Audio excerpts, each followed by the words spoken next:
ARIEL welcomes an asylum seeker to a legal consultation.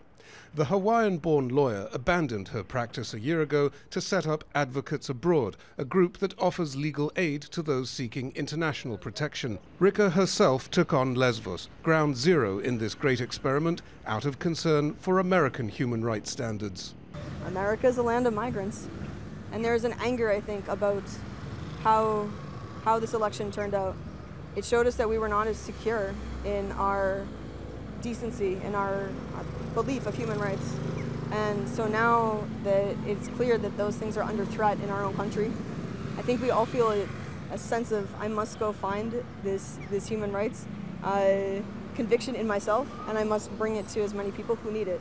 The asylum center at Moria camp processes about 50 people a day, but many have waited for almost a year. About 1,500 refugees and migrants still arrive in Greece each month, but roughly twice that number is now being processed through asylum approvals, deportations, and relocation elsewhere in Europe. So if current trends hold, Greece should, over the next few years, work through its backlog of asylum applicants. The problem is that the process isn't that fast here on the islands of the Eastern Aegean. The EU-Turkey agreement has turned them into a buffer zone, absorbing new arrivals. In the camp, a dozen Syrian Kurds went on hunger strike for a week. They've been denied asylum because Turkey is considered a safe country for Syrians to return to. SHIYAR ISMAIL says he'd rather die here than be deported. Syria is not a safe place for me, okay, because of war. And Turkey is not a safe place for me because they are our enemies. Where should I go?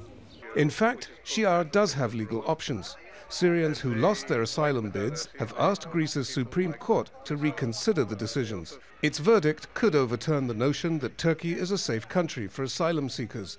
The head of Greece's asylum service says cases like this are helping to determine policy. Every effort has to be made to achieve as common a European asylum policy as possible. There's only one other option, an option of total fragmentation.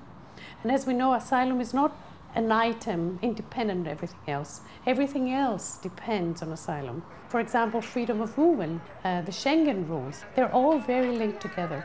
By shepherding these appeals along, legal aid groups like Advocates Abroad are playing a key role in shaping European policy. Psaropoulos, Al Jazeera, Lesbos.